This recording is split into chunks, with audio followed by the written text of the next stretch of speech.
Привет, друзья! Рады вас видеть на канале Фактограф. Сегодня мы отправимся в увлекательное путешествие по самым старым домам, где до сих пор живут люди. Мы покажем вам самый старый деревянный дом, тысячелетние и до сих пор обитаемые пещеры, отель, где более 13 столетий подряд останавливаются путешественники, самый старый монастырь, который на протяжении 1500 лет является домом монахов, и другие старинные здания. Каждое из этих сооружений хранит свою уникальную историю, которую мы сегодня вместе раскроем. Готовы ли вы отправиться в захватывающее путешествие во времени? Тогда давайте начнем. Королевская ферма. Фарерские острова. Слышали ли вы когда-то о Фарерских островах? Фарерские острова – это внутренняя автономия королевства Дании и группа островов в северной части Атлантического океана. Архипелаг состоит из 18 крупных островов, 17 из которых обитаемы. Это место отличается головокружительными пейзажами, скалами, водопадами и домами с травяными крышами. Но мы остановим свое внимание на южной части острова Стреймой, а именно деревушки Чирчубювюр, основанной в далеком X веке. Здесь стоит уникальное здание под названием Королевская ферма, которое считается самым старым деревянным домом на Земле, в котором до сих пор живут люди. Предположительно, его возвели в XI веке. Первые несколько столетий постройка принадлежала церкви, а затем перешла в ведение датского королевства. Сегодня в доме проживает семейство Патурсонов, представителей старинного рода, владеющего зданием с XVI века. С 1550 года в доме сменилось почти 20 поколений жильцов. Сейчас здесь живет 17-е поколение арендаторов, но старинное сооружение до сих пор официально принадлежит королю Дании. Мейманд, Иран. В самых далеких глубинах иранской провинции Керман находится скрытая жемчужина, в которой, кажется, остановилось время. Это деревня Мейманд. Местное население ведет полукочевую жизнь и занимается земледелием и скотоводством. Вроде ничего особенного, но есть одна изюминка. Большинство людей живет в домах, высеченных в толще горы, которые скорее напоминают пещеры. Такие жилища были сформированы путем выбирания наружу скальной породы и имеют одну или несколько комнат. Здесь приемлемые условия для жизни. Ко всем этим домам подведено электричество, а к деревне асфальтовая дорога. Историки считают, что первые люди поселились на этой территории еще 12 тысячелетий назад. Существующие сегодня пещеры появились примерно 3000 лет назад, и с тех пор тут постоянно живут люди. На сегодняшний день там осталось около 300 пещер, но жильцы есть не в каждой. Большинство жилищ покинуто. Лишь в четверти из них живут крестьянские семьи. При этом некоторые самые старые дома были непрерывно заселены с момента их создания тысячи лет назад. Представляете?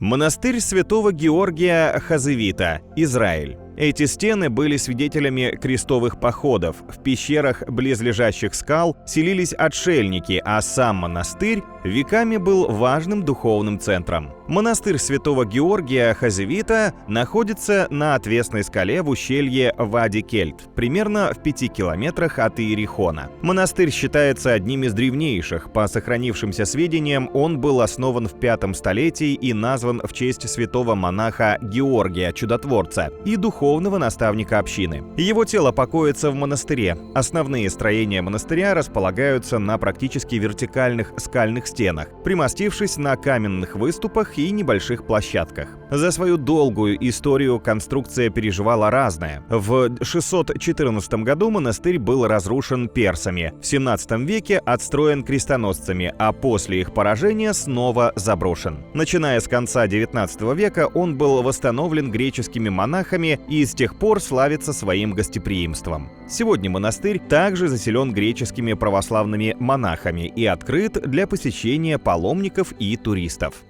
Салтфорд Манор Хаус, Великобритания. Этот дом можно сравнить со статным англичанином, которому уже немало лет, но он все еще держит осанку. Салтфорд Манор Хаус – старейший каменный жилой дом Великобритании. Он был построен Уильямом Фитц-Робертом, вторым графом Глостер в 1148 году в графстве Сомерсет. По словам историков, такие детали, как богато украшенные окна и нормандская арка, с выгравированными алмазными знаками датируется 1148 годом. Другие же детали, как, например, тюдоровский камин в гостиной, были добавлены уже в 17 веке. За все время существования у дома было несколько владельцев. Также в 17 веке проводилась реконструкция здания, когда им владели 2 поколения семьи Флауэр. Но это практически не сказалось на его внешнем виде. Здание находится неподалеку от церкви Девы Марии. Есть версия, что изначально он был домом приходского священника. Сегодня этот небольшой замок принадлежит частному владельцу, и в нем до сих пор живут люди.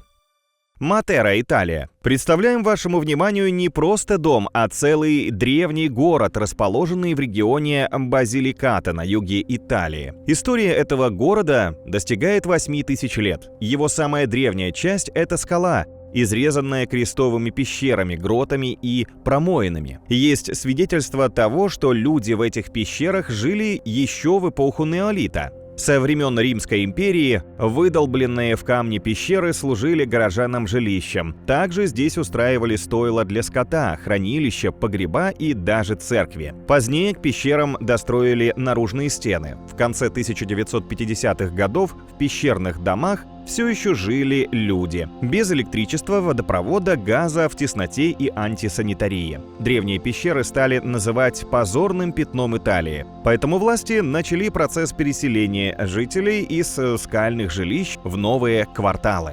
Сейчас в старинные жилища подведена вода и электричество, но постоянных жильцов нет. Тем не менее, люди там есть всегда. Поэтому мы решили добавить его в наше видео. Старый город остался удивительным памятником архитектуры, занесенным в список всемирного наследия ЮНЕСКО. Сейчас там расположены отели, рестораны, дизайнерские бутики и сувенирные магазины, а также обзорные площадки. Отель Хоши Рёкан, Япония.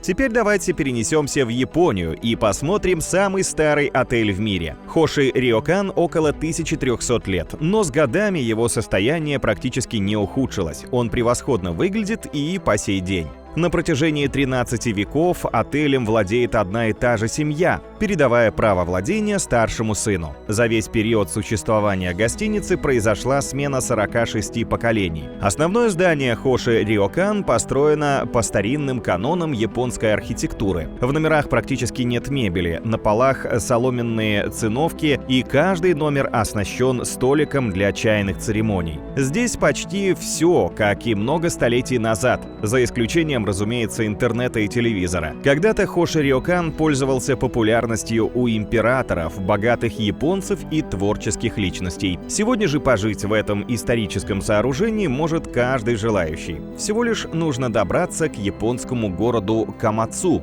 у подножья горы Хаку, и можно наслаждаться этим колоритным местом. Кандаван, Иран. Да, мы снова вернулись в Иран. Здесь есть еще одна уникальная деревня, расположенная в скалах, между городами Тебриз и Оску. Деревня известна своими жилищами, улицами, лестницами, вырубленными в магматической горной породе. Многие из домов находятся как внутри горы, так и выступают за ее пределы. С расширением семей расширялись и дома, к которым пристраивались другие каменные этажи, служащие в качестве сараев, чуланов и стойл для животных. Самые старые строения относятся к XIV веку.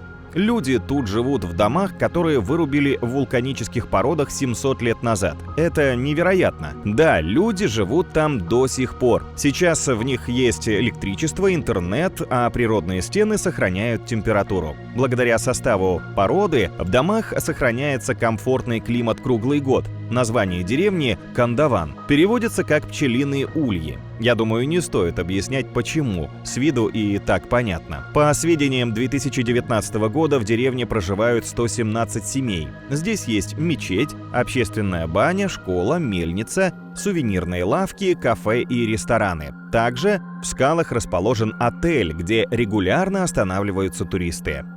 Акома-Пуэбло, США. В В США, в штате Нью-Мексико, находится самое старое постоянно обитаемое поселение Северной Америки – Акома-Пуэбло. Об этом свидетельствуют найденные здесь черепки глиняной посуды, а также устные традиции. Из-за местоположения поселение также называют Скай-Сити – Небесный город. Он расположен на очень высокой возвышенности, окруженной скалами высотой более 110 метров, который ведет очень крутой склон. По данным переписи населения 2010 года, 4989 человек определили себя как Акома, то есть индианцы, а этот народ постоянно занимал эту территорию более 2000 лет. А возраст домов, в которых живет местное население сегодня, достигает примерно 300 лет. Свои саманные дома коренные американцы начали строить примерно с 17 века. Для возведения такого жилища обычно хватало воды, глины средней жирности, соломы или навоза. Крыша одного уровня служит полом для другого. Каждый уровень связан между собой лестницами. Сегодня в Акома-Пуэбло сохранилось примерно 300 таких глиняных строений. Мейсон-де-Жане, Франция. Во французском департаменте Аверон, в средневековом городе Северак-ле-Шато, находится Мейсон-де-Жане, здание, построенное из камня в конце 13 века. Дом имеет интересный внешний вид, первый этаж немного меньше второго. Историки считают, что таким образом первый владелец дома сумел обойти закон того времени. В средневековой Франции жилые дома власти облагали налогом в соответствии с их площадью, а поскольку ее измеряли в районе основания здания, можно было схитрить и сделать второй и последующие этажи более вместительными, не переплачивая за лишний метраж. Лайфхак, которым некоторые пользуются до сих пор. Дом был не особо известен до 2017 года, когда его фотография завирусилась в сети, и к этому месту неожиданно нахлынул поток туристов. Владельцы дома не растерялись, вернули первому этажу аутентичный вид и отвели его для проведения средневековых экскурсий. Также несколько лет назад был отреставрирован фасад, поэтому снаружи сейчас дом выглядит немного иначе. На этом у нас все, друзья. Это были 10 домов, которые смогли пройти испытание временем, сохранили свой первоначальный вид и продолжают использоваться людьми в качестве жилья. Теперь наши дома будут казаться нам не такими уж старыми. А что вам больше нравится? Ультрасовременные сооружения или древние дома, от которых веет минувшими эпохами? Делитесь с нами в комментариях.